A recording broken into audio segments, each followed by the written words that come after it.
A marble mother's embrace. Jen's yearning for motherhood and the unexpected connection she finds along the way. Jen abided by the unspoken rules of being single but yearning for a child.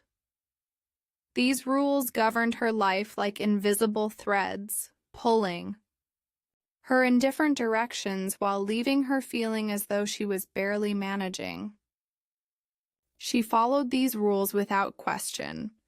Avoid looking at children. Don't engage with them. Refrain from talking about them. Don't let others discuss their children in her presence. And most importantly, never ever confess her longing for a child. A potential suitor might be observing her, admiring her curvaceous figure and unique charm. They might be mentally comparing her to their ideal partner, imagining she fits the mold perfectly.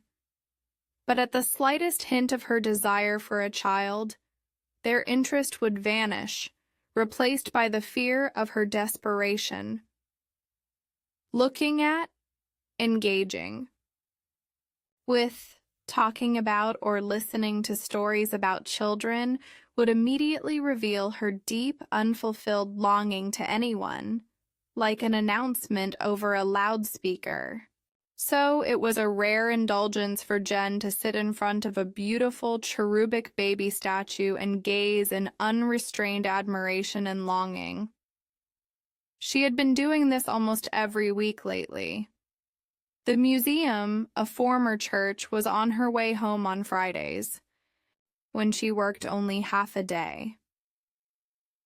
The exhibition had been on display since January, but it wasn't until early spring that she started visiting regularly, trying to appear as though she was living her best life, unburdened by societal expectations. On her first visit, she discovered her, a mother, the mother, a marvel carved from marble, nursing her baby with serene grace. Stone had created life, yet she had not, and this statue was a virgin no less. Jen fell in love with her instantly, though she initially hurried past, afraid that others would take poetic pleasure in the sight of a childless woman gazing at the immaculate mother. Jen's childlessness was a constant, pervasive presence in her life. It seeped into her thoughts and haunted her dreams. She felt as though everyone who saw her recognized her as a woman, not a mother. While society might forgive her on sight, the fleeting look of pity was humiliating. Everyone except for him. He was wiry, somewhat unattractive, and smelled of overpowering sports deodorant. He looked at the statue, then at Jen, and back at the statue, his expression puzzled. "Is she making you sad?" he asked, his voice raspy like that of an old smoker. Jen checked her surroundings before replying, "Excuse me? Why are you looking at her if she's making you sad?" he asked with an unexpected informality. "Do I know you?" Jen retorted. "Are we just going to keep asking questions?" he responded, clearly amused by his own wit. "I'm sorry, can I help you?"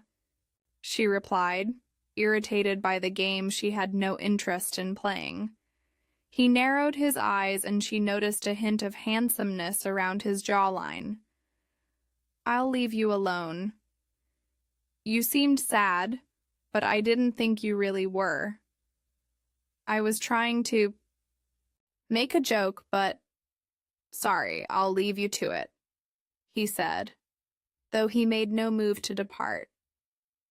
"I'm not sad. It's art. It's supposed to evoke emotions," she replied defensively. He gave a small nod and glanced back at the statue. It's just that sometimes art hits closer to home than we expect, you know? Jen sighed, feeling a strange mix of frustration and understanding. Yeah, I know. Well, if you think that baby's great, wait until you see the size of the horse some soldier guy has in the next room. Come on, I'll show you, he said, his smile softer but warmer. She stood up, and they went to look at a marble horse. As they walked to the next room, Jen couldn't help but feel a strange mix of curiosity and annoyance towards the wiry stranger. His casual demeanor and odd sense of humor were disarming, yet she couldn't shake the feeling that he had seen right through her. They arrived at the marble horse, an imposing statue of a soldier astride a magnificent steed. The stranger pointed at it with a grin. See? Told you it was impressive. Jen couldn't help but smile at his enthusiasm. It is quite something, she admitted. He turned to her, his expression softening. You know, it's okay to want things. It's okay to feel sad about them, too. Jen looked at him, surprised by his sudden sincerity. I guess I just didn't expect to have this conversation with a complete stranger in a museum. He chuckled. Life's funny that way. I'm Tom, by the way. Jen, she replied, feeling a small spark of connection. They spent the next half hour wandering through the museum, talking about art, life, and everything in between. For the first time in a long while, Jen felt a sense of ease and companionship.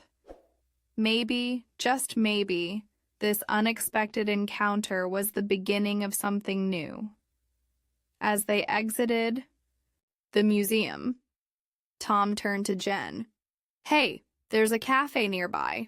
Want to grab a coffee and continue our conversation? Jen hesitated for a moment, then nodded. Sure, why not? The cafe was cozy, with soft lighting and the comforting hum of chatter.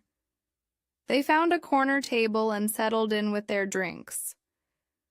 So, tell me more about yourself, Tom said, genuinely curious. Jen took a sip of her coffee and smiled. Well, I work in marketing, and I love visiting museums and art galleries in my free time. What about you? I'm a graphic designer, I guess. That's why I have such a weird sense of humor, Tom replied with a grin. Their conversation flowed effortlessly, touching on everything from their favorite books to their dreams and aspirations. Jen found herself opening up in a way she hadn't in a long time, and it felt liberating. As the afternoon turned into evening, Tom glanced at his watch. Wow, we've been talking for hours. I should probably let you go. Jen felt a pang of disappointment, but smiled. Yeah, it's getting late, but I really enjoyed today. Thank you, Tom. Me too, Jen. Let's do this again sometime, Tom said, his eyes warm with sincerity. They exchanged numbers and parted ways, each feeling a sense of hope and possibility. As Jen walked home, she couldn't help but smile at the unexpected turn her day had taken. Maybe, just maybe, this was the start of something new and exciting. The end. Thanks for watching. Don't forget to like, comment, share, subscribe, and hit the notification bell to stay updated on new videos. See you in the next adventure. Bye for now.